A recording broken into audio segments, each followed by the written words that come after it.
1막 준비 단계 2장 메시지를 만들어라. 우연의 기대는 광고는 하지 마라.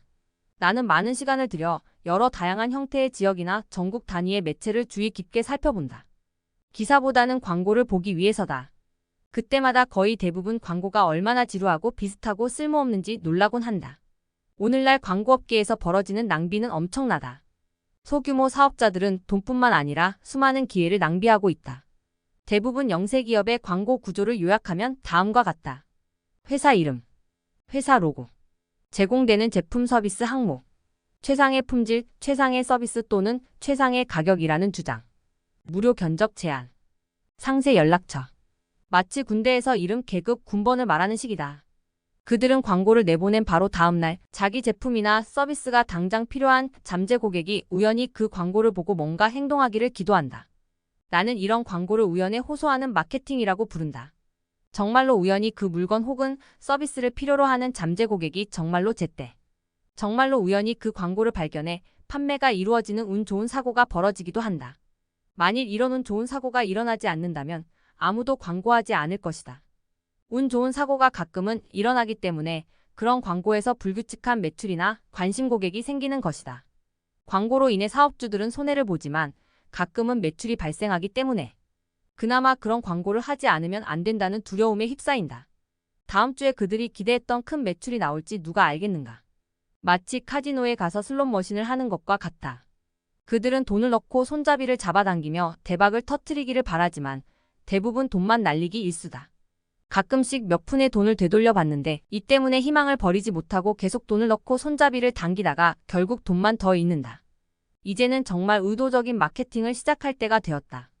광고를 운에 맡기는 슬롯머신으로 볼 게 아니라 결과나 가치를 예측할 수 있는 자동 판매기처럼 취급해야 한다. 의도적인 마케팅을 시작하기 전에 유념해야 할 두 가지 필수 요소가 있다. 1. 광고의 목적은 무엇인가? 2. 무엇에 초점을 맞출 것인가? 광고의 목적이 무엇이냐고 물으면 사업자들은 대개 다음과 같이 대답한다. 브랜딩. 이름을 알리기 위해서. 내 제품과 서비스를 알리기 위해서. 매출을 올리기 위해서. 견적을 요청하는 전화를 받기 위해서. 각양각색의 대답이 나온다. 사실 한 번의 광고로 이 모든 목적을 달성할 수는 없다. 전형적인 영세 사업주들은 대개 광고 한 번으로 최대한의 매출을 올리려고 한다. 그러니 한 번에 너무 많은 것을 하려고 하고 결국 어떤 목적도 달성하지 못하게 된다. 내 경험상 하나의 광고에는 하나의 목적만 있으면 된다. 만약 광고에 있는 무언가가 당신이 원하는 목적을 달성하는데 방해가 된다면 제거해야 한다. 그것이 회사 이름이나 로고 같은 것이라 하더라도 말이다. 쓸데없이 광고 공간을 차지하며 당신이 전달하려는 메시지를 강화하기는커녕 손상시키기 때문이다. 광고에서 직접 상품을 판매하려고 하지 말고 그저 잠재 고객을 조용히 초대해서 그들이 손을 들어 관심을 표하게 하라. 그렇게 하면 잠재 고객의 저항을 낮추고 회사의 가장 가치 있는 자산 중 하나인 마케팅, 데이터베이스를 구축하는 데 도움이 된다. 목표가 명확해지면 고객에게 메시지를 전달한 다음 잠재 고객이 무엇을 했으면 하는지 정확한 행동 지침을 담아야 한다.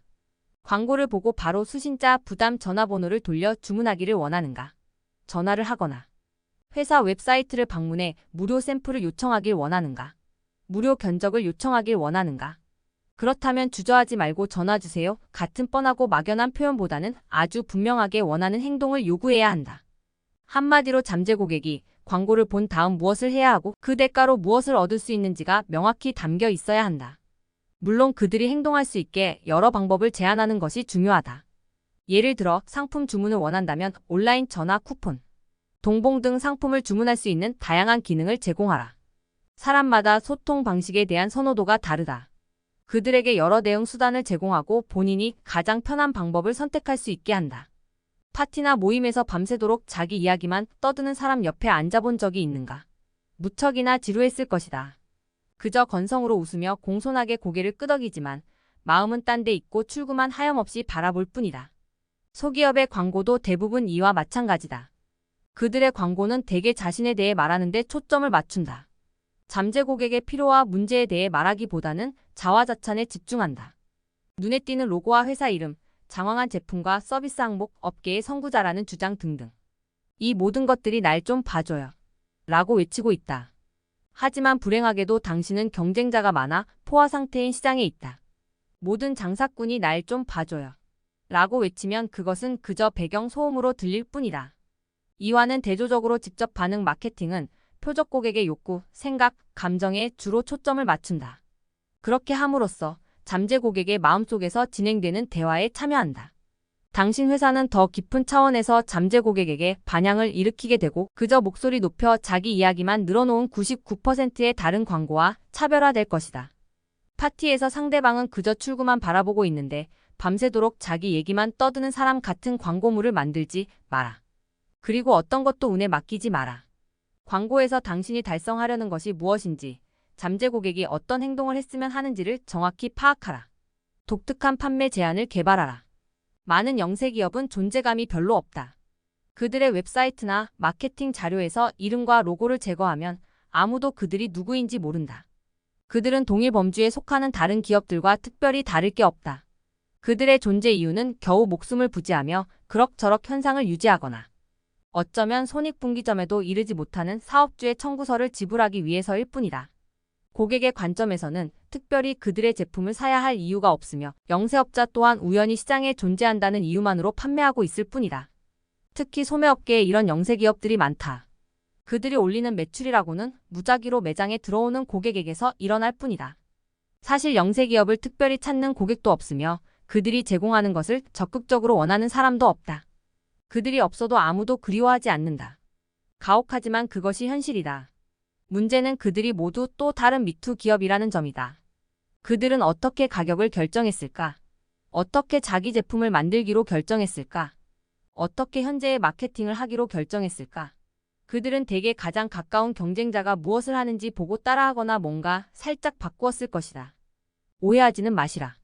이미 잘 나가고 있는 회사를 모델로 삼는 것은 잘못된 일이 아니다. 사실 매우 현명한 행위다. 하지만 그들이 모델로 삼은 경쟁 업체들조차도 비슷한 상황에 있으며 그들 역시 고객이 그들을 선택해야 할 설득력 있는 이유를 개발하지 못해 어려움을 겪고 있을 가능성이 크다. 그들 역시 자신의 가장 중요한 비즈니스 결정을 추측에 의존했거나 남을 모방하는 보통 경쟁자들과 다를 바 없었다는 것이다. 그러니까 장님이 장님을 인도한 격이다. 이런 기업 중 상당수가 한동안 힘든 기간을 겪은 뒤에 겨우 생존할 만큼의 돈은 벌지만 번창할 만큼은 못 버는 기간을 거친 후에 마침내 마케팅이라는 것을 시도한다.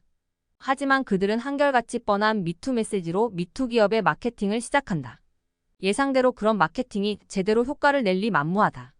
광고로 판매가 늘어난다 해도 그 이익만으로는 마케팅 비용조차 감당하지 못할 때가 허다하다. 중요한 점은 첫 시도에서 마케팅을 완벽하고 올바르게 수행 메시지를 시장 및 매체와 조화시키는 것할 가능성이 매우 낮다는 것이다. 경험 많은 마케터라 할지라도 첫 타석에서 홈런을 치는 경우는 드물다. 여러 번 반복해야 한다. 당신의 메시지가 시장 및 매체와 올바른 조화를 이루게 하려면 테스트와 측정이 필요하다. 하지만 안타깝게도 그렇게 할 시간, 노력, 돈이 부족하다. 미투 스타일의 판매 제안으로는 희망을 품을 수 없다. 마케팅을 일종의 증폭기로 생각해보라. 예를 들어보자. 당신이 하는 일을 한 사람에게 말한다면 아무 일도 일어나지 않을 것이다. 10명에게 말해도 별다른 일은 벌어지지 않는다. 하지만 마케팅을 통해 당신의 메시지를 증폭시켜서 1만 명에게 말한다면 결과는 어떻게 달라질까? 그 이유는 무엇일까? 당신의 회사가 왜 존재하는지, 그리고 잠재 고객이 왜 당신의 가장 가까운 경쟁자가 아니라 당신에게서 구매해야 하는지를 본인이 먼저 명확하게 해두지 않으면 마케팅은 힘든 싸움이 된다. 당신은 독특한 판매 제안을 개발해야 한다. 사실 많은 회사가 여기서 막힌다. 그들은 이렇게 말한다. 나는 커피를 파는데 커피 판매에 특별할 게 뭐가 있겠어요? 정말 그럴까? 그럼 왜 모든 사람이 편의점에서 $1짜리 커피를 사 마시지 않는 걸까? 왜 그들은 꾀재재한 모습의 히피족 같은 사람이 운영하는 커피숍에서 $45의 돈을 내고 커피를 사려고 줄을 서는 것일까? 생각해보라. 별 다를 것 없는 커피를 사려고 매번 45배의 돈을 더 지불하다니. 지구상에서 가장 풍부한 상품 중 하나인 물을 생각해보라. 당신이 이 상품을 편의점이나 자동 판매기에서 병으로 구매한다면 당신은 집 수도꼭지에서 나오는 물보다 2000배나 더 높은 가격을 기꺼이 지불하고 있는 것이다. 커피와 물의 예시에서처럼 상품 자체가 달라진 것이 아니라 상품과 관련된 환경이 달라졌거나 포장 및 배송 방식이 달라졌다는 것을 알 수 있다. USP의 최종 목표는 다음 질문에 답하는 것이다. 왜 인근의 다른 경쟁사가 아니라 당신에게서 사야 하는가? 또 다른 좋은 테스트가 있다.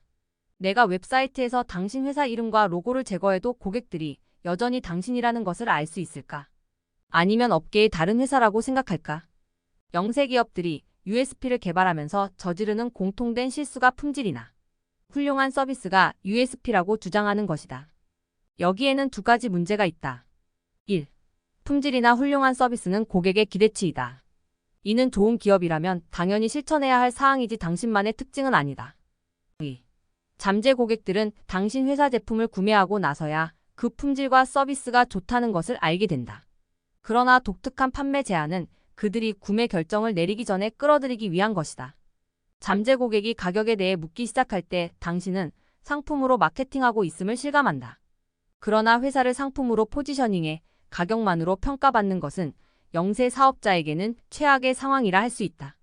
이런 가격 출혈 경쟁은 절망적인 데다 밑바닥까지 떨어져 눈물로 끝날 수밖에 없다. 답은 USP를 개발하는 것이다. 당신 회사를 다르게 포지셔닝해 잠재 고객들이 경쟁 회사와 비교할 때 사과 대 오렌지를 비교하는 것처럼 당신 회사를 다르게 평가하도록 하는 것이다. 잠재 고객들이 당신 회사와 경쟁사를 같은 종류의 사과 대 사과로 비교한다면 결국 가격으로 비교될 수밖에 없고 그러면 당신은 끝장이다. 당신보다 더 싸게 팔려는 사람은 항상 있게 마련이니까. 태양 아래 새로운 것은 없다. 실제로 어느 기업의 제품이든 진짜 독특한 경우는 드물기 때문에 내 사업에는 딱히 독특한 것이 없는데 어떻게 USP를 개발해야 하나요? 라고 물을 때가 많다. 나는 고객의 USP 개발을 도울 때 다음 두 가지를 묻는다. 이 두 질문에 답하는 것이 회사의 마케팅과 경제적 성공을 향한 길이기 때문이다.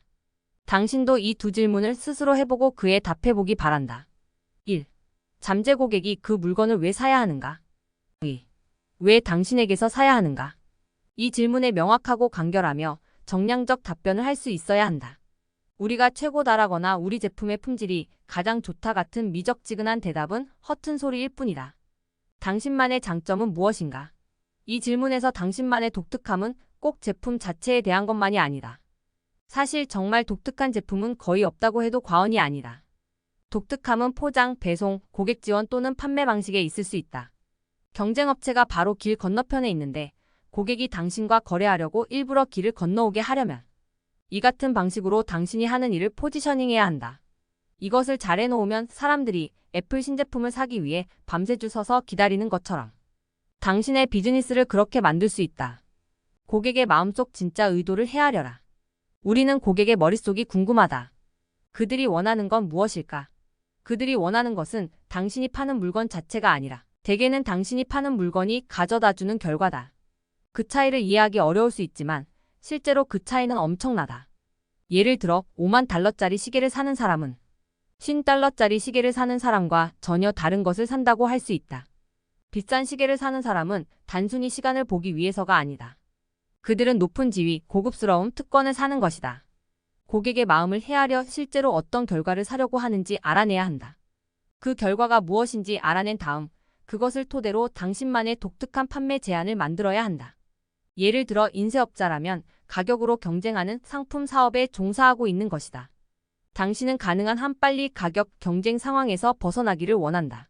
물론 이 업계에서 나가라는 뜻은 아니지만 당신을 포지션시키는 방법을 바꿀 필요가 있다.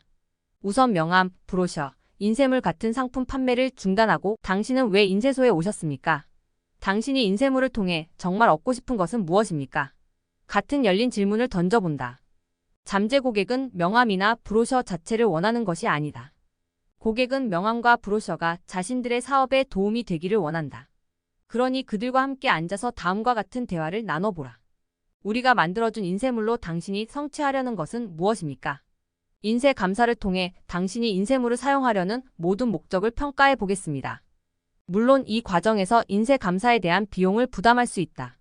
하지만 나중에 고객이 당신에게 인쇄물 제작을 맡긴다면 컨설팅 비용을 최종 가격에 포함시킬 수 있다. 이런 식으로 사업을 운영한다면 더 이상 당신은 단순한 인쇄업자가 아니라 고객이 필요로 하는 것을 제공하는 믿음직한 조언자로 간주될 것이다. 고객을 혼란스럽게 하면 고객을 잃는다. 잠재 고객에게는 기본적으로 세 가지 옵션이 있다는 것을 명심하라. 당신에게서 구매한다. 2. 경쟁사에서 구매한다. 3. 아무것도 하지 않는다. 당신은 회사 성공의 가장 큰 걸림돌이 경쟁자라고 생각할지 모른다. 그러나 가장 큰 문제는 경쟁자가 아니라 타성에 젖은 고객과의 싸움이다. 당신은 고객들이 왜 그 물건을 사야 하는가라는 질문에 먼저 대답해야 한다. 그 다음에는 왜 굳이 당신에게서 사야 하는지에 답해야 한다. 우리는 매일 수천 개의 짧고도 효과적인 메시지를 접하는 신세대와 살고 있다. 따라서 내가 보내는 메시지를 고객들이 즉시 이해하고 영향을 줄 수 있는 방식으로 만드는 것이 그 어느 때보다 중요해졌다. 짧은 문장으로 당신이 제공하는 제품의 독특한 장점을 설명할 수 있는가? 여기서 명심해야 할 중요한 개념이 있다. 혼란은 자칫 판매 손실로 이어진다는 것이다. 당신이 복잡한 제품을 판매한다면 특히 더 그렇다. 그런데 많은 사업주가 고객이 혼란스러워하면 해명을 요구하거나 더 많은 정보를 얻기 위해 자주 연락할 것이라고 잘못 생각하고 있다. 이는 전혀 사실이 아니다. 고객을 혼란스럽게 하면 그들을 잃을 뿐이다. 오늘날 잠재 고객들에게는 선택권이 너무 많거나 끊임없이 정보가 제공된다. 그래서 혼란스러운 메시지를 차분히 끝까지 읽을 여유도 이유도 없다. 상품을 판매할 때 주목받는 방법. 어떻게 하면 당신의 제품과 서비스의 높은 가격을 매기고도 고객들을 만족시킬 수 있을까? 바로 사람들로부터 주목을 받는 것이다. 내가 이런 말을 하면 많은 사업주가 대개 보이는 첫 반응이 있다. 대개 작은 목소리로 이렇게 중얼거린다. 말은 쉽지요. 아마도 주목받는다고 하면 아주 독특하거나 창의적인 것을 떠올리며 불가능하다고 생각하거나 아주 재능 있는 사람들이나 할 수 있는 일로 여기기 때문인 것 같다. 카페 주인들은 대개 이렇게 말한다. 이봐요, 난 그저 커피를 팔 뿐이에요. 내가 어떻게 주목받을 수 있다는 말이에요. 즉 그들은 다음과 같은 공통 질문을 제기한다. 상품을 팔 때 어떻게 주목받을 수 있는가? 몇 가지 예를 살펴보자. 주목받아야 한다는 내 말은 반드시 당신이 판매하는 제품이나 서비스가 독특해야 한다는 것이 아니다. 절대 그런 의미가 아니다. 사실 독특해지는 것은 위험하기도 하고 어렵기도 하며 때로는 비용도 많이 드는 일이다. 내 말은 독특해야 한다는 뜻이 아니라 다른 사람들과는 분명 달라야 한다는 것이다. 위에 언급한 카페 주인은 어떻게 다른 카페들과 달라질 수 있을까? 아래 그림을 보라. 카페에서 한껏 모양을 낸 커피를 제공하는데 얼마의 추가 비용이 들까? 거의 들지 않는다. 바리스타에게 몇 가지를 더 가르치고 커피 한 잔당 몇 초의 시간을 더 들이면 가능하다. 하지만 이 커피를 마신 고객 한 사람이 얼마나 많은 사람에게 이 아름다운 모양의 커피에 대해 소문을 내거나 얼마나 많은 사람을 데리고 올지 생각해보라. 이 카페 주인은 길 건너에 있는 다른 카페보다 한 잔에 50센트를 더 받을 수 있을까? 물론이다. 50센트 연간 판매 커피잔 수만큼의 금액이 순이익에 바로 더해진다. 하지만 그 커피가 독특한가? 전혀 아니다. 그냥 약간 다를 뿐이지만 고객이 주목할 만큼은 충분히 다르다. 또 다른 예를 들어보자. 대부분 전자상거래 사이트들은 고객이 물건을 주문하면 한결같이 뻔한 확인 이메일을 보낸다. 항상 이런 문구가 들어있다. 고객님의 주문이 발송되었습니다. 도착하지 않으면 알려주세요. 이용해 주셔서 감사합니다. 하지만 온라인 음반 판매 회사인 CD 베이비가 뻔하고 지루한 확인 이메일 대신 어떻게 고객에게 특별한 경험을 선사했는지, 어떻게 바이럴 마케팅 기회로 활용했는지 보라. 귀하의 CD는 위생 처리된 무오염 장갑을 끼고 회사 선반에서 조심스럽게 꺼낸 다음 세팅 베개에 넣어 운반되었습니다. 발송하기 전에 10명의 직원으로 구성된 팀이 CD가 최상의 상태인지 확인하고 깨끗이 닦았습니다. 게다가 일본에서 온 포장 전문가가 등불을 밝히고 모두가 침묵한 가운데 최고급 금박 상자에 귀하의 CD를 조심스럽게 넣었습니다. 그 작업이 끝나고 직원 모두 참여하는 멋진 축하 행사를 했지요. 직원 모두가 길을 따라 우체국까지 행진했고 포틀랜드 마을 사람들이 모두 나와 손을 흔들며 6월 6일 금요일 우리의 전용 제트기에 실리는 당신의 포장 상자를 향해 잘 가 라고 외쳤답니다. 우리는 귀하가 CD 베이비 사이트에서 쇼핑하면서 멋진 시간을 보냈기를 바랍니다. 물론 그러셨을 거라고 확신합니다. 귀하는 올해의 고객으로 선정되어서 귀하의 사진이 우리 회사 벽에 걸려 있습니다. 우리 모두 열심을 다하느라 매우 지쳐 있지만 cdbaby.com에서 귀하를 곧 다시 볼 수 있기를 간절히 바랍니다. 이 이메일은 수천 번 발송되었지만 수없이 많은 블로그와 웹사이트에 게시되어 소개되었다. cdbaby의 설립자인 데릭 시퍼스는 이 특별한 메시지 덕분에 수천 명의 신규 고객을 창출했다고 믿는다. 다시 말하지만 제품 자체는 특별한 것이 없어도 평범하고 지루했던 무언가의 변신이 고객에게는 미소를 주고 회사에게는 무료 바이럴 마케팅을 만들어낸다. 경쟁이 치열하기로 유명한 또 다른 상품 산업인 가전제품을 예로 들어보자. 애플이 이제는 전설이 된 음악 플레이어 아이팟을 처음 출시했을 때 그들은 아이팟이 가지고 있는 5GB의 대용량 저장이나 그 외 기술적인 특징에 대해 말할 수도 있었다. 하지만 그렇게 하지 않았다. 그들은 어떻게 아이팟을 홍보했을까? 당신 주머니 속에 천곡의 노래를. 천재적이지 않은가? 5GB라는 대용량은 대부분 소비자에게 아무런 의미가 없다. 다른 기술적인 전문 용어도 마찬가지다. 그러나 당신 주머니 속에 천곡의 노래를 이라는 표현은 누구나 즉시 이해할 수 있고 아이팟의 장점이 무엇인지 금방 알 수 있다. 아이팟은 시장에 나온 최초의 휴대용 음악 플레이어도 아니었고 사실 최고의 제품도 아니었지만 그들은 당신이 그 물건을 사야 하는 이유를 빠르고 쉽게 전달하는 능력을 보여주면서 단연코 가장 성공적인 길을 걸었다. 지금까지 든 세 가지 예시에서 실제 판매되는 제품은 같아도 그것을 주목하게 만든 것은 부수적인 부분임을 알 수 있다. 그 과정에서 판매자는 시선을 끄는 특별한 경험을 제공하는 대가로 프리미엄 가격을 책정할 수 있다. 고객은 프리미엄을 지불하는 것을 좋아할 뿐만 아니라 그 제품이나 서비스에 대한 메시지를 퍼뜨림으로써 판매자에게 추가적인 보상을 한다. 왜 그런 메시지를 퍼뜨리냐고? 우리는 모두 특별한 물건과 경험을 공유하고 싶어 하기 때문이다. 당신의 비즈니스에서 주목을 끌만한 어떤 행위를 할 수 있는가? 이를 얼마나 명확히 하느냐에 따라 당신의 성공이 달려있다. 최저가 정책은 설득력이 없다. 종종 최저가 정책도 USP가 될 수 있나요? 라는 질문을 받는다. 물론 가능하다. 하지만 당신이 판매하는 물건들이 코스트코나 월마트 같은 거대 마트들을 포함한 모든 경쟁자보다 더 저렴하다고 확실히 보장할 수 있을까? 그럴 것 같지 않다. 당신보다 가격을 더 내려 먼저 망하고 싶은 사람은 항상 있게 마련이다. 나는 당신이 그런 게임에 말려들지 않기를 바란다. 어떤 물건에 대해 가장 낮은 가격을 약속하는 USP는 그다지 설득력이 없다. 실제로 중소기업이라면 더욱이 최저가 게임에서 대형 할인점들을 이길 가능성이 작다.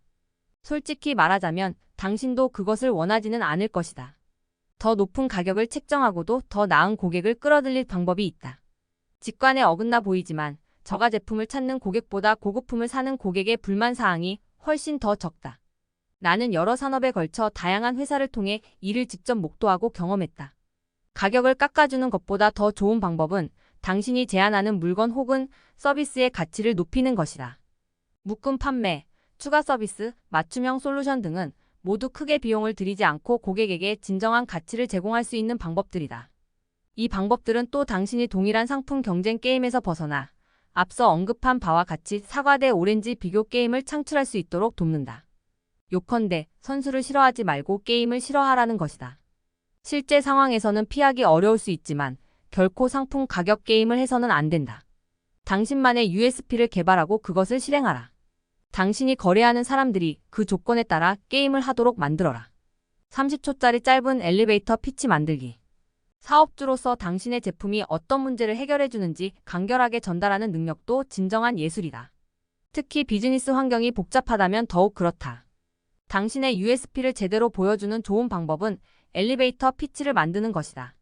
엘리베이터 피치는 당신의 회사와 가치 제안을 간결하게 잘 정리한 요약본을 말한다.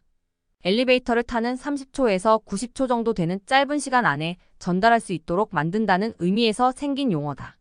가식적으로 보일 수 있어 자주 사용하지 않을 수도 있다.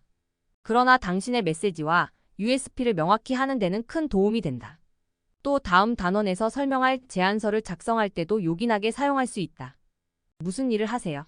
라는 질문 다음에 30초가 가장 흔히 낭비되는 마케팅 기회 중 하나라는 사실을 아는가? 대부분이 그 질문에 대해 거의 항상 자기중심적이고 불분명하며 무의미하게 대답하기 때문이다. 이런 질문을 받으면 대개는 자신의 대답에 따라 상대가 자신의 가치를 판단하리라 생각해 최대한 거창하고 과장되게 직함을 내세운다. 예를 들어 건물 청소원이라면 폐기물 관리 기술자입니다. 라고 대답하는 식이다. 한 여성에게 무슨 일을 하느냐고 물었다. 그녀는 선임 이벤트 개발자예요. 라고 답했다. 하지만 나는 그게 무슨 일인지 몰라서 계속 질문한 다음에야 비로소 그녀가 콘서트와 경기장에서 하는 큰 행사를 위해 좌석 배치하는 일을 한다는 사실을 알게 되었다. 일부 천박한 사람들이 직함이나 업종으로 그 사람의 가치를 판단하곤 한다. 하지만 이 질문에 대답하는 훨씬 나은 방법은 얼마든지 있다. 당신이 실제로 하는 일을 부풀리거나 애매하게 들리도록 굳이 어려운 단어를 동원하지 않아도 되는 방법 말이다. 다음번에 누군가 당신에게 무슨 일을 하느냐고 묻는다면 엘리베이터 피치를 전달할 절호의 기회로 삼아라.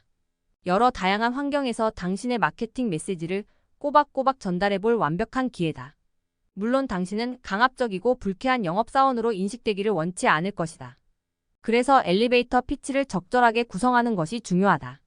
대부분의 엘리베이터 피치는 직함을 과장되게 말하는 것과 같은 문제를 일으킨다. 때로는 듣는 사람을 혼란스럽게 하거나 그들을 감동시키기는커녕 정말 허풍쟁이 같다는 인상을 주기도 한다. 나쁜 마케팅은 지나치게 제품 중심적이고 자기 중심적이다. 반면 좋은 마케팅, 특히 직접 반응 마케팅은 항상 고객 또는 고객의 문제 해결에 초점을 맞춘다. 엘리베이터 피치도 바로 그래야 한다. 그저 강한 인상을 주려고 허황된 직함이나 업종을 내세우기보다는 우리가 어떻게 문제를 해결해 주는지를 각인시켜야 한다. 좋은 마케팅은 문제, 솔루션 그리고 당신이 그 문제를 해결할 수 있다는 증거를 포괄적으로 잠재 고객에게 보여준다. 엘리베이터 피치도 그래야 한다. 어떻게 이 세 가지 요소 문제, 솔루션, 증거를 30초 안에 효과적으로 전달할 수 있을까? 내가 경험한 최고의 공식은 이렇다. 문제 X를 알고 있는가? 솔루션 우리가 하는 일이 X이다. 증거 실제로 우리는 X했다. 몇 가지 예를 살펴보자. 보험 판매원 대부분 사람은 상황이 바뀌어도 보험을 거의 재검토하지 않는 거 아시나요? 제가 하는 일은 보험을 항상 현재 상황에 맞춰 조정해 줌으로써 안심할 수 있게 돕는 것입니다. 실제로 바로 지난주에 고객 한 분이 강도를 당했는데 제가 그의 보험을 모두 업데이트해 놓았기 때문에 잃어버린 물건의 비용을 전액 보상받을 수 있었습니다. 전기 엔지니어링 대기업에서 정전이 발생하면 중요한 시스템이 망가진다는 것을 알고 계시나요? 제가 하는 일은 지속적인 전원 공급이 필요한 회사를 위해 시스템 운영이 중단되지 않도록 예비 전원 시스템을 설치하는 것입니다. 실제로 XYZ 은행에 예비 시스템을 설치해 주었는데 시스템 설치 이후 100% 가동 시간을 유지하고 있답니다. 웹사이트 개발 대부분의 회사 웹사이트가 얼마나 구식인지 아시나요? 제가 하는 일은 기업들이 웹 디자이너에게 매번 돈을 지불할 필요 없이 그들의 웹사이트를 쉽게 업데이트해주는 소프트웨어를 설치하는 일입니다. 실제로 최근에 한 고객에게 소프트웨어를 설치했는데 덕분에 그들은 연간 $2,000의 웹 개발 비용을 절감했습니다. 이런 접근 방법이 바로 당신 회사나 제품이 아니라 고객과 문제에 초점을 맞추면서 엘리베이터 피치를 만드는 신뢰할 수 있는 공식이다. 제안서 작성할 때 중요한 질문. 제안서 작성은 절대적으로 중요하다. 많은 사람이 그저 지루한 제안서를 만들거나 가격을 할인하거나 가장 가까운 경쟁자가 하는 일을 모방하면서 이 일을 소홀히 한다. 표적 고객에게 당신의 제안이 왜 남들과 다른지 설득력 있는 이유를 제시하지 못하면 고객은 단지 가격을 기준으로만 의사결정을 하게 된다. 예를 들어 A라는 상점에서 사과를 $1에 팔고 있는데 B라는 상점이 겉보기에는 비슷한 사과를 $1.5에 판다면 당신이 가진 정보를 바탕으로 어떤 것을 사겠는가? 경쟁자와 근본적으로 다른 흥미로운 제안을 만드는 것이 당신이 해야 할 일이다. 제안서를 만들 때 고려해야 할 중요한 질문 2가지다. 질문 1. 당신이 제공하는 모든 제품과 서비스 중에서 가장 자신 있는 것은 무엇인가?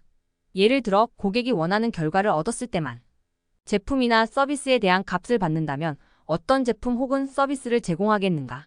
달리 표현하자면 표적 시장 고객을 위해 해결할 수 있다고 자신하는 문제는 무엇인가? 질문 2. 당신이 제공하는 모든 제품과 서비스 중에서 가장 기쁘게 제공할 수 있는 것은 무엇인가? 제안서를 만드는 데 도움이 되는 몇 가지 보충 질문을 소개한다. 나의 표적 고객이 실제로 사는 것은 무엇인가? 예를 들어 사람들이 실제로 사는 것은 보험 가입이 아니라 마음의 평화다. 당신이 내세울 수 있는 가장 큰 이점은 무엇인가? 이 시장의 관심을 사로잡을 최고의 감정적인 단어와 문구는 무엇인가? 잠재 고객들은 어떤 문제를 제기하고 있으며 이를 어떻게 해결할 것인가? 어떤 특별한 제안, 예를 들면 보증 같은 것을 할 수 있는가? 잠재 고객의 호기심을 자극할 만한 흥미로운 이야기가 있는가? 내 제품이나 서비스와 유사한 제품을 판매하는 사람이 나 말고 누가 있으며 그들은 어떻게 판매하고 있는가? 누군가가 이 표적 시장에 나와 유사한 제품이나 서비스를 판매하려고 시도한 적이 있는가? 그들은 왜 실패했는가? 마케팅이 실패하는 주요 이유 중 하나는 성의가 부족하고 충분히 생각하지 않았기 때문이다. 그저 가격을 10%나 20% 정도 할인해주는 뻔하고 재미없는 주장이었을 것이다. 고객 제안은 당신의 마케팅 캠페인에서 가장 중요한 부분이며 이를 올바르게 구성하려면 충분한 시간과 노력을 들여야 한다. 내 표적 고객이 원하는 것은? 사업주들이 흔히 저지르는 마케팅 실수가 있다. 꼭 필요한 물건을 엉뚱한 사람에게 소개하거나 꼭 필요한 사람에게 엉뚱한 물건을 소개하는 것이다. 마케팅 노력을 기울여야 할 구체적 표적 고객을 파악하는 것이 1페이지 마케팅 플랜 양식에서 첫 번째 칸 가장 중요한 것인 이유도 바로 이 때문이다. 지금까지 표적 고객 파악에 대한 기본 설명은 충분히 했으므로 이제 두 번째 사각형, 즉 그 표적 고객을 자극할 수 있는 제안서를 만들고자 한다. 표적 고객이 기꺼이 지갑을 열 수 있도록 지루하고 게으른 경쟁자들의 제안과는 차별화해야 한다. 잠재 고객이 무엇을 원하는지 알아내는 가장 쉬운 방법은 직접 물어보는 것이다. 이를 위해 설문조사나 공식적인 시장 조사를 이용한다. 단 명심해야 할 것이 있다. 대부분 사람은 실제로 질문받기 전까지는 자신이 무엇을 원하는지 모른다는 사실이다. 그래서 설문조사나 시장조사에서는 이성적이고 논리적으로 답하지만 실제 물건을 구입할 때는 감정에 따라 구매를 결정하고 나중에 이성으로 구매 행위를 정당화한다. 따라서 조사와 더불어 그들의 행동을 직접 관찰하는 방식으로 보완해야 한다. 예를 들어 비싼 고급 승용차를 사려는 잠재 고객들에게 원하는 것이 무엇이냐고 물어봤자 대개는 품질, 신뢰성, 편안함이라고 말할 것이다. 하지만 그들이 정말 원하는 것은 지위다. 헨리 포드는 소비자들의 그런 성향을 다음과 같이 표현했다. 내가 사람들에게 무엇을 원하는지 물어봤다면 그저 더 빠른 차를 원할 뿐이라고 말했을 것이다. 내가 추천하는 시장 조사 방법은 표적 고객이 실제로 사려 하거나 찾고 있는 것을 분석하는 것이다. 아마존이나 이베이 같은 시장에서 유행하는 제품과 카테고리가 무엇인지 살펴보라. 구글의 애드워즈 키워드 플래너 같은 도구를 사용해 검색 엔진 검색어를 분석하는 것도 좋은 방법이다. 또 소셜미디어나 업계 뉴스 사이트에서 어떤 주제가 유행하는지 확인해보라. 요즘 사람들은 무엇에 관심이 있고 댓글을 달며 반응하는가? 이러한 도구를 사용하면 세계인들의 생각과 관심사를 탐색할 수 있기 때문에 요즘 사람들이 무엇을 요구하고 무슨 이야기나 생각을 하며 사는지에 대한 좋은 아이디어를 얻을 수 있다. 거부할 수 없는 제안서를 만들어라. 표적 고객이 원하는 바를 알았다면 이제 그것을 잘 포장해서 거부할 수 없는 제안서를 만들 차례다. 제안서의 필수 요소는 다음과 같다. 먼저 고객을 위해 할 수 있는 가장 가치 있는 일이 무엇인지 생각해 보아야 한다. 괜찮은 수익을 올리면서 그들을 어지점에서 비지점으로 데려가기 위해 필요한 것은 무엇일까? 이것이 바로 당신 제안서에서 가장 중요한 핵심이다. 언어 당신이 표적 고객에 속하지 않는다면 표적 고객들이 사용하는 언어와 전문 용어를 배워야 한다. 당신이 BMX 자전거를 판매한다면 그 자전거의 특징, 장점, 사양은 물론 엔도스, 식 윌리스, 버니홉스 같은 용어를 이해해야 한다. 골프채를 판다면 훅, 슬라이스, 핸디캡 같은 용어를 구사할 수 있어야 한다. 이유 좋은 제안이 떠올랐으면 그 제안을 하는 정당한 이유를 설명할 수 있어야 한다. 현대인들은 속는 일이 잦아 누군가가 강력하고 가치 있는 제안을 하면 일단 회의적으로 생각하고 함정이 있는 건 아닌지 의심하는 경향이 있다. 회사를 운영하면서 나도 훨씬 더 나은 서비스를 경쟁사의 절반 가격에 제공할 때 실제로 이런 경험을 한 적이 있다. 사람들은 우리가 웹사이트에 소개한 제안을 보고 무슨 함정이 있는지 확인하기 위해 회사 영업팀에 계속 전화를 걸어왔다. 그러니 제안을 하는 합당한 이유, 즉 오래된 재고나 손상 또는 과잉 재고를 정리하는 차원이라든가 사무실 또는 창고 이전으로 정리하는 차원이라든가 하는 당신의 제안에 대한 확실한 이유를 제시할 수 있어야 한다. 본 제품보다 좋은 보너스 여러 가지 보너스를 함께 제시하면 당신의 제안을 쉽게 받아들이게 할 수 있다. 이는 매우 현명한 방법이며 고객을 획기적으로 증가시킬 수 있다. 사실 나는 할 수만 있다면 본 제안보다 더 가치 있는 것을 보너스로 주는 방법을 전폭적으로 지지한다. 특히 홈쇼핑에서 이 방식을 아주 잘 사용한다. 평소보다 2배는 더 드리는 겁니다. 그게 다가 아닙니다. 등등. 업셀 잠재 고객의 기분이 고조되어 구매 태세에 돌입했을 때가 본 제품의 보완 제품이나 서비스를 추가로 제안할 완벽한 타이밍이다. 특히 당신이 판매한 본 제품이 이윤이 낮은 제품이라면 수익률이 좋은 제품을 함께 소개할 수 있는 기회다. 예를 들어 햄버거와 함께 감자튀김을 제공하거나 소액 추가 부담으로 보증기간을 연장한다거나 자동차 녹 방지제 등을 추가로 판매한다든가 등을 들 수 있다. 이를 통해 고객에게는 부가가치를 제공하고 당신은 거래당 더 많은 이익을 확보할 수 있다. 결제 방식 값비싼 제품을 판매할 때 결제 방식은 매우 중요하다. 그 방식에 따라 고객은 망설이기도 하고 구매를 포기하기도 하며 마침내 구매를 결정하기도 한다. 상품 가격이 $5,000라면 497달러씩 12회 할부를 제시하면 고객은 훨씬 쉽게 구매를 결정한다. 사람들은 일반적으로 월 단위로 지출을 생각하는데 월 497달러라고 하면 일시불 $5,000보다 훨씬 수월하게 생각한다. 또한 12회 497달러는 $5,000가 넘는다. 거의 $6,000에 가깝다. 이렇게 하는 첫 번째 이유는 영업 자금을 조달해야 하는 경우 금융 비용을 충당하기 위해서다. 둘째 이유는 일시불로 낼 수 있는 고객들에게 선불에 대한 할인 혜택을 줄 수 있기 때문이다. 보증 2장 앞부분에서 언급한 바와 같이 특별한 보증 같은 것이 필요하다. 그렇게 함으로써 당신과의 거래 위험성을 완전히 반전시킬 수 있다. 현대인들은 거래에서 실망을 너무 많이 경험했기 때문에 웬만해서는 당신의 주장을 믿지 않는다. 딱히 당신을 나쁘게 생각해서가 아니다. 그게 현실이다. 당신과 거래해도 안전하다는 것을 고객에게 알려줘야 한다. 즉, 당신이 약속을 이행하지 않으면 책임이 당신에게 돌아가게 해야 한다. 만족을 보장합니다. 정도로는 약하고 효과도 크지 않다. 희소성. 당신의 제안에 희소성이 있어야 한다. 그래야 사람들이 즉각 반응하게 마련이다. 사람들은 이익을 볼 가능성보다는 기회를 놓칠지 모른다는 손실에 대한 두려움이 훨씬 크고 더 민감하게 반응한다. 따라서 당신의 희소성 주장에 대한 정당성을 인정받고 싶다면 이런 제안이 아무 때나 있는 기회가 아니라는 합당한 이유를 고객에게 설명해야 한다.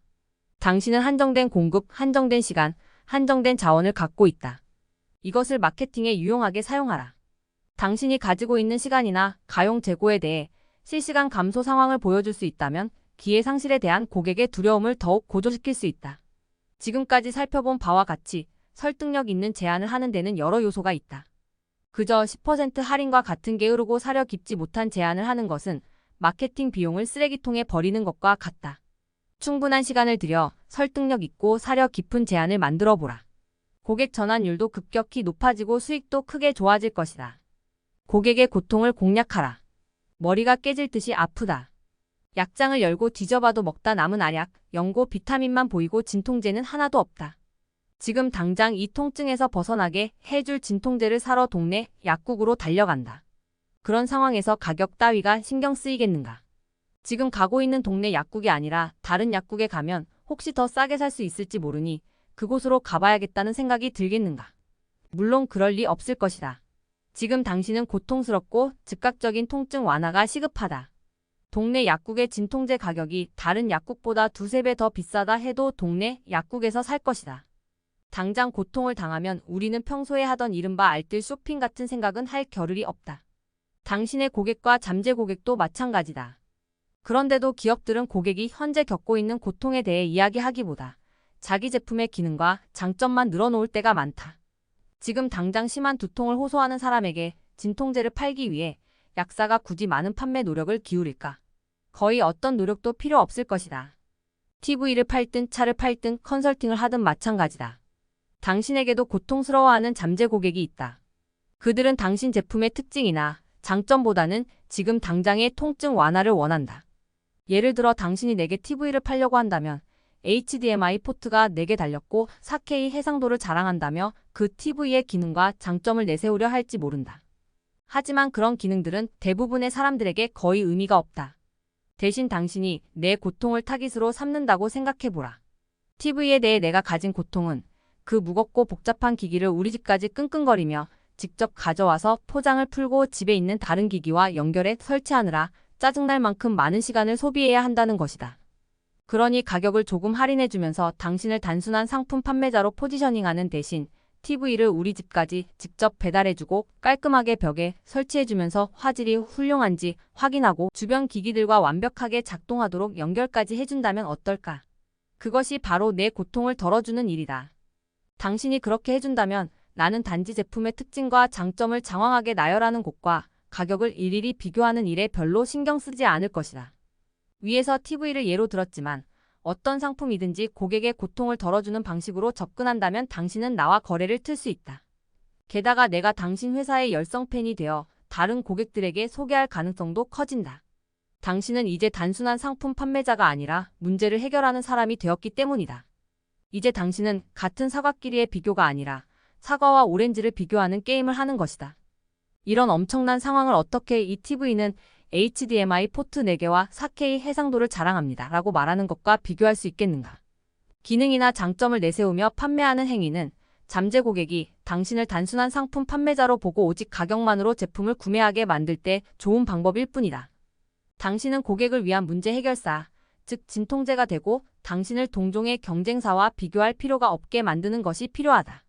사람들은 예방보다는 당장의 통증을 치료하는 데 더 많은 돈을 지불한다는 점을 명심하라.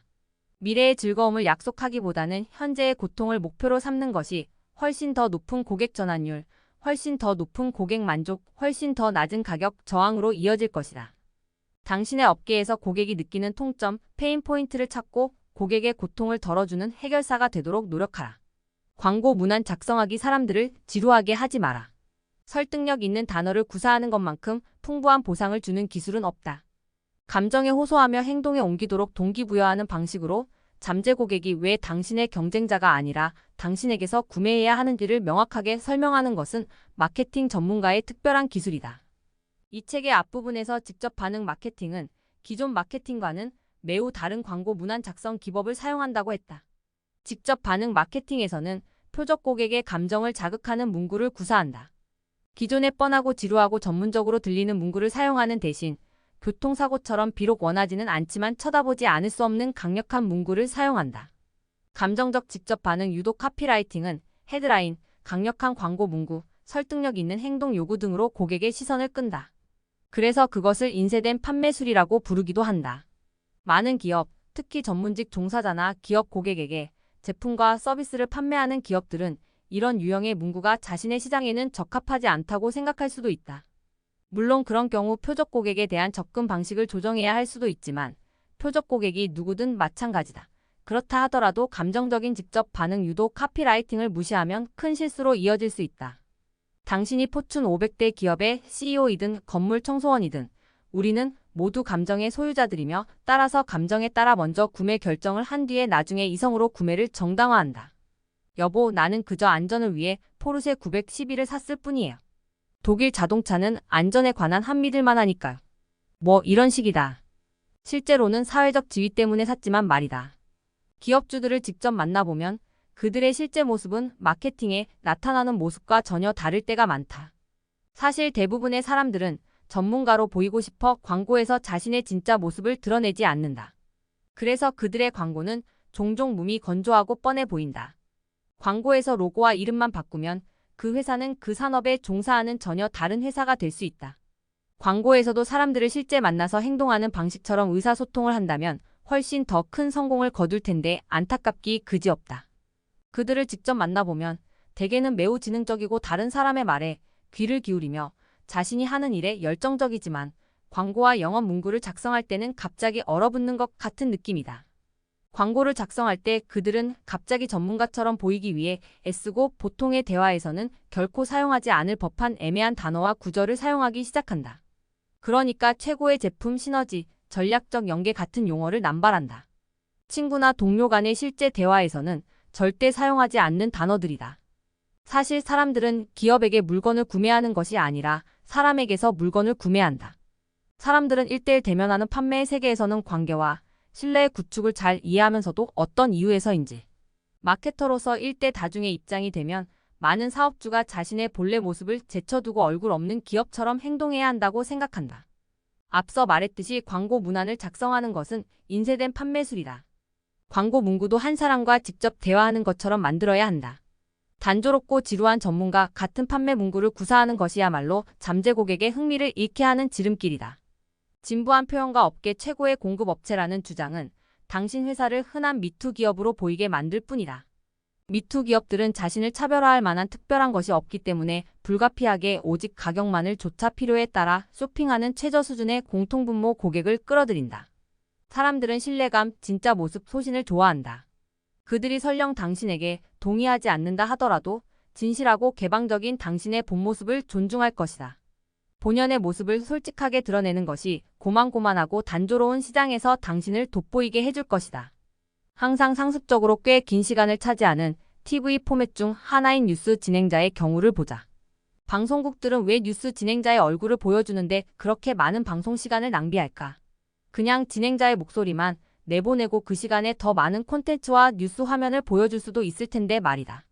그러나 방송국이 뉴스 진행자에게 많은 시간을 할애하는 이유는 그래야만 별 재미없는 주제도 뭔가 있는 것처럼 보이기 때문이다. 또 해당 뉴스 프로그램을 권위 있고 신뢰할 만한 1대1 대화처럼 느껴지게 하기 때문이다. 사람들은 그냥 목소리만 듣는 것보다는 다른 사람들의 사진과 동영상에 더 잘 반응한다. 유튜브와 페이스북이 세계에서 가장 큰 온라인 사이트로 성장한 것은 우연이 아니다. 우리는 다른 사람들이 무슨 행동을 하고 무엇을 말하는지에 큰 관심을 보인다. 이런 현상을 당신의 사업에도 쉽게 이용할 수 있다. 바로 회사의 웹사이트에 동영상을 추가하는 것이다. 뉴스 진행자가 당신 회사의 제품과 서비스를 설명하는 것처럼 간단한 동영상이라도 좋다. 휴대용 카메라나 스마트폰으로 5분짜리 동영상을 만들어 업로드할 수 있다. 또 소셜미디어를 잠재 고객과 관계를 맺기 위한 양방향 커뮤니케이션 매체로 사용하는 방법도 있다. 이 두 가지 작업만 수행해도 회사의 개성을 살려 잠재 고객과 더 깊은 관계를 형성할 수 있다. 광고를 당신이 그 뒤에 숨을 수 있는 스크린으로 여기지 마라. 오히려 당신의 소신, 통찰력, 조언, 코멘트를 제공하는 기회로 삼으라. 무엇보다도 자기 자신을 솔직하고 진실되게 밝히는 도구로 이용하라. 그러면 즉시 고객의 신뢰를 얻고 주변에 지루하고 재미없는 다른 광고들과 차별화할 수 있다. 컴퓨터 이메일에 받은 메일함은 휴지통 바로 위에 있다. 받은 메일함을 열고 메일을 읽은 다음 마우스 커서는 삭제 버튼 위를 맴돈다. 우리는 받은 메일을 두 종류로 분류한다. 즉 어떤 메일들은 메일함을 열고 읽은 다음 그대로 리스트에 보관하지만 또 어떤 메일들은 읽지도 않은 채 휴지통으로 보낸다. 사람들은 늘 뭔가 새롭고 재미있고 색다른 것을 갈망한다. 그런 갈망을 충족시켜주면 그들의 관심을 끌 수 있다. 당신의 광고 문구가 그저 전문적이기만 하다면 사람들은 지루해하고 무시해버린다. 사실 대부분의 기업은 잠재 고객의 관심을 끄는 색다른 광고 문안 작성을 두려워한다. 그들은 친구, 친척, 업계 동료들이 그런 문구에 대해 뭐라고 생각할지 두려워한다. 그래서 그저 소심하게 미투 메시지와 광고를 내보낸다. 회사 이름과 로고만 바꾸면 다른 어느 경쟁업체라 해도 모를 정도다. 당신이 광고 문안을 작성할 때 참작해야 할 의견이 있다면 바로 잠재 고객의 의견뿐이다. 솔직히 당신의 의견을 포함해서 다른 누구의 의견도 광고 문구 작성에 참작되어서는 안 된다. 광고 문구의 효과를 판단하는 유일한 방법은 고객의 반응을 측정하고 테스트하는 것뿐이다. 대중은 침묵하지만 절망에 빠져 있다. 잠깐이라도 그들을 사로잡거나 즐겁게 해줄 무언가를 절대적으로 갈망한다. 당신의 일은 그들에게 그것을 주는 것이다. 좋은 광고 문안의 필수 요소. 단어 하나, 문구 하나가 광고 효과를 얼마나 극적으로 바꾸는지 정말이지 놀랍다. 매우 강력하고 감정을 자극하는 단어는 따로 있다. 예를 들어 다음 세 단어를 생각해보라. 1. 동물 2. 물고기 3. 상어. 이 세 단어 중 어느 것이 당신에게 가장 감정을 유발하는가? 셋 다 생물을 묘사하는 데 쓰일 수 있지만 아마도 마지막 단어가 가장 감정을 유발했을 것이다. 광고 문구를 작성할 때 사용하는 단어도 마찬가지다. 확실히 다른 단어들보다 더 큰 감정적 반응을 유발하는 단어가 있다. 다음은 일반적으로 가장 설득력 있게 와닿는 단어들이다. 무료 당신 절약 결과, 건강사랑 입증된 돈, 새로운 쉬운 안전 보장된 발견. 헤드라인의 단어 하나만 바꿔도 당신이 달성하고자 하는 결과를 극적으로 바꿀 수 있다. 사람들은 먼저 감정에 따라 구매하고 나중에 이성으로 정당화한다는 사실을 항상 기억하라. 그러니 팩트와 수치로 고객들의 두뇌에 호소의 물건을 팔려는 노력은 전적으로 시간 낭비일 뿐이다. 인간의 행동, 특히 구매 행동의 5가지 주요 동기는 다음과 같다. 1. 두려움 2. 사랑 3. 탐욕 4. 죄책감 5. 자부심. 만약 광고 문구가 이런 감정의 핫버튼을 하나라도 누르지 못하면 그 문구는 너무 평범하고 비효율적이라 할 수 있다. 헤드라인은 광고 문안에서 가장 중요한 요소다. 헤드라인의 역할은 표적 고객의 관심을 끌어서 광고 본문을 읽게 하는 것이다. 헤드라인은 광고에 대한 광고이다. 광고를 보는 사람이 헤드라인에서 광고의 주 메시지를 포착할 수 있어야 한다. 헤드라인은 광고에서뿐 아니라 이메일의 제목, 전단지의 제목, 웹페이지 제목 등을 작성할 때도 광범위하게 사용된다. 다음은 역사상 가장 성공적인 광고 캠페인 헤드라인의 사례다. 내가 피아노에 앉아 사람들은 웃었다. 하지만 막상 연주를 시작하니. 유명 영화배우 피규어 갖고 싶은 분? 자격이 박탈된 변호사의 고백. 다 큰 남자가 우는 것을 본 적이 있나요? 포틀랜드의 모든 과체중 사람들에게 보내는 공개 편지. 한 아이의 생명이 당신에게 $1 가치밖에 안 되나요? 나를 대머리에서 구해준 이상한 사건. 정부가 은행 계좌를 동결하면 무슨 일이 생길까? 그 바보는 어떻게 스타 세일즈맨이 되었을까? 의사들이 총보다 더 위험하다는 것이 밝혀졌다. 성공적이라고 입증된 헤드라인들이 어떻게 인간 행동의 5가지 주요 동기부여 요인들을 하나 이상 언급하고 있는지 살펴보라.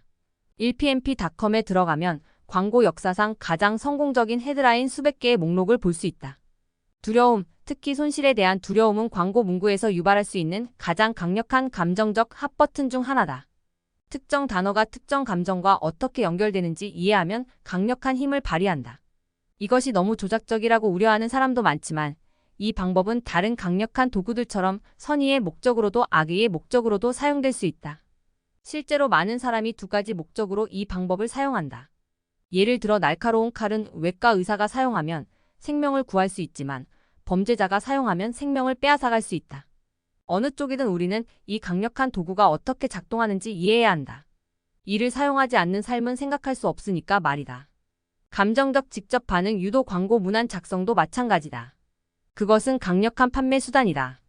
절대 비윤리적으로 사용되어서는 안 된다. 고객의 관심을 받는 상품을 판매하고 있다면 이 강력한 판매 도구를 사용하라. 그러면 당신은 고객에게 큰 서비스를 제공하는 것이다. 그 자체로 고객들이 다른 경쟁자에게 더 열악한 제품이나 서비스를 사지 않도록 해주는 셈이니까. 잠재 고객의 마음속 대화에 참여하라. 우리는 모두 항상 마음속에서 대화가 진행되고 있다. 이것을 내면의 이야기라고 부르기도 한다. 하지만 임산부의 내면의 대화와 은퇴자의 내면의 대화는 전혀 다르다.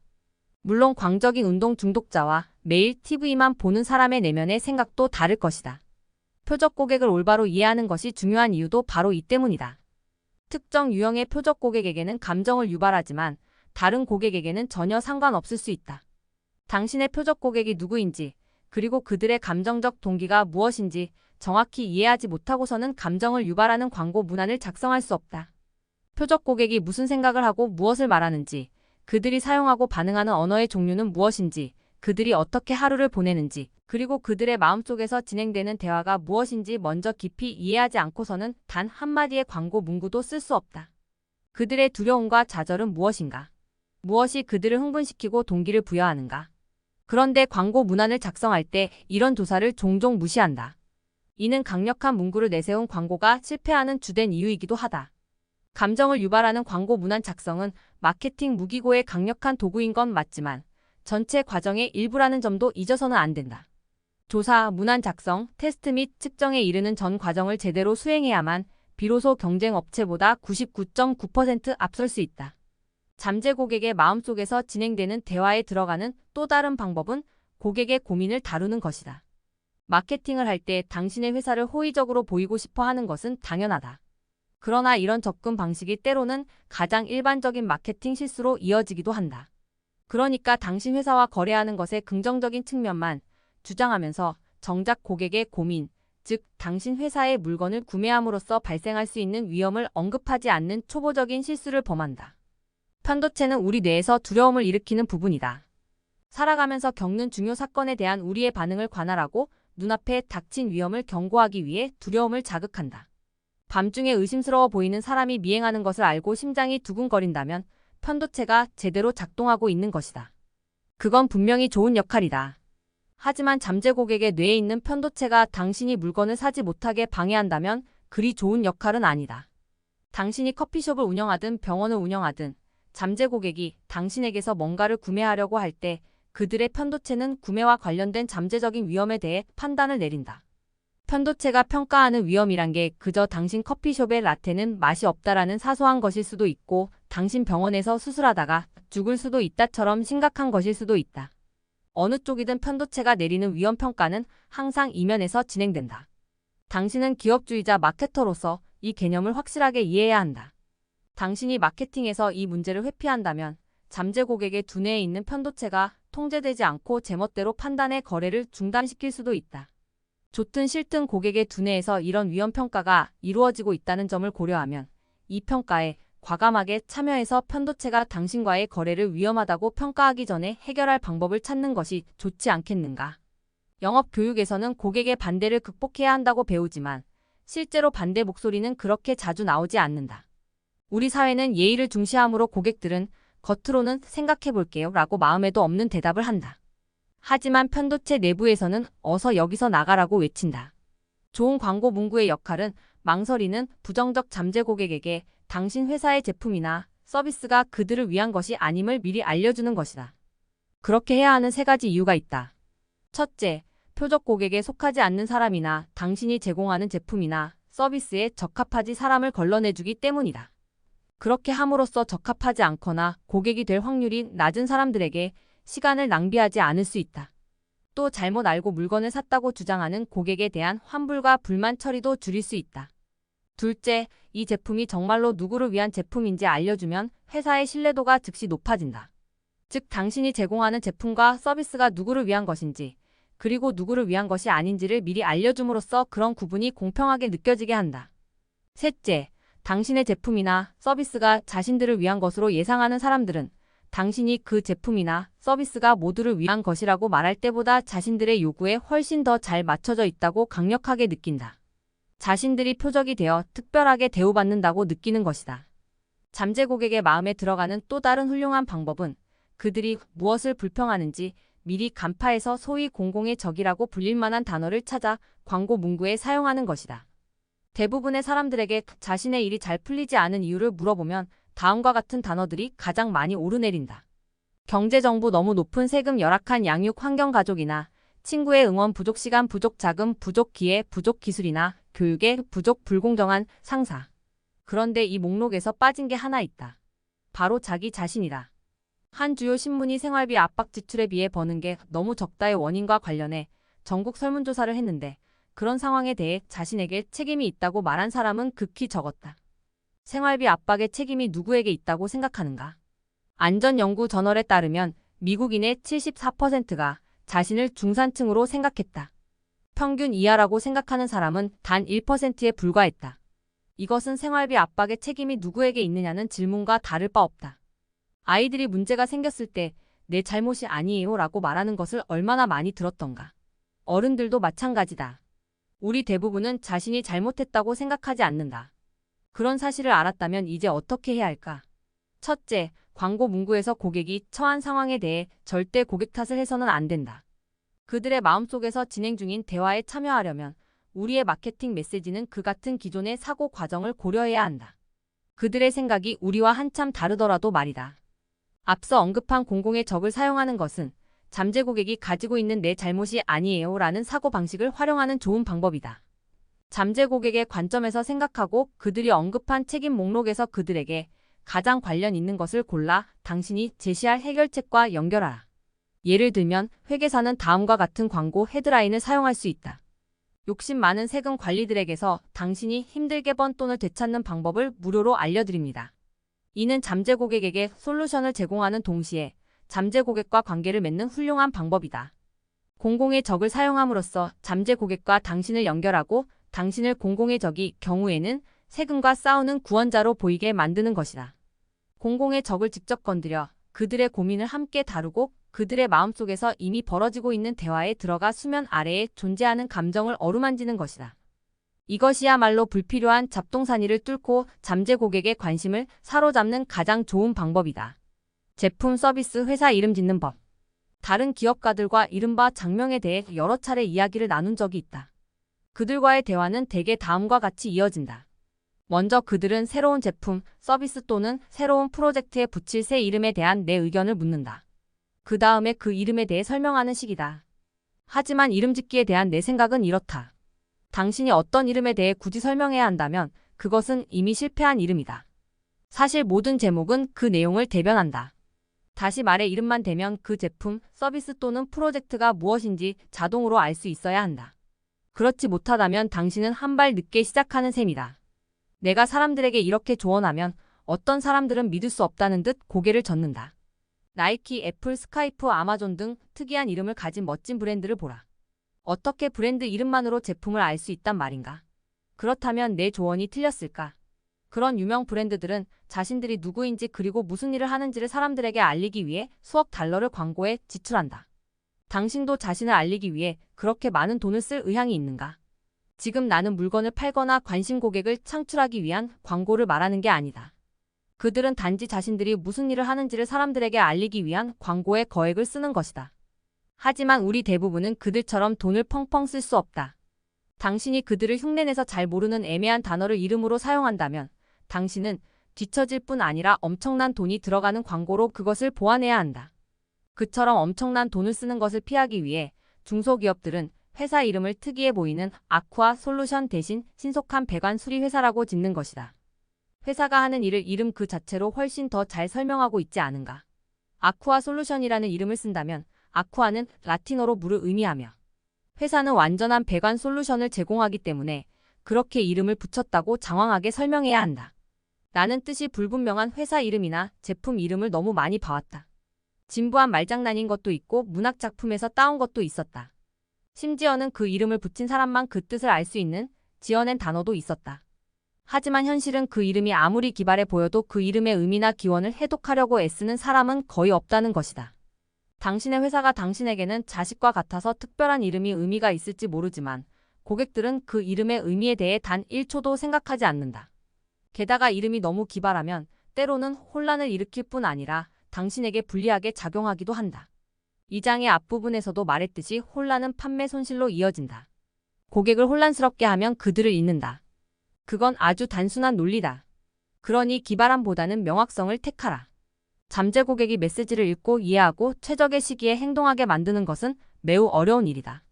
그런데다가 마케팅 예산이 많지 않은 소규모 기업이 의도적으로 혼란을 가중시키는 것은 미친 짓이나 다름없다. 마지막으로 회사 이름을 기발하게 짓고 나서 친구나 가족에게 의견을 묻지 마라. 그들은 당연히 당신의 아이디어를 칭찬할 것이다. 기분이 좋기는 하겠지만 진정으로 도움이 되지는 않는다. 모든 수단을 동원해 테스트를 하고 의견을 구하는 것은 좋지만 아는 사람이 아니라 표적 고객의 일부인 객관적인 사람들로부터 의견을 구하라. 이름을 새로 짓거나 바꾸는 것은 당신에게 유리할 수도 있고 불리할 수도 있다. 이름을 바꾸는 것은 원래 비용이 많이 들고 어려운 일이므로 신중하게 생각하고 노력을 기울여야 한다. 무엇보다 명확성에 초점을 맞춰라. 2장 실행 과제. 표적 시장에 보내는 당신의 메시지는 무엇인가?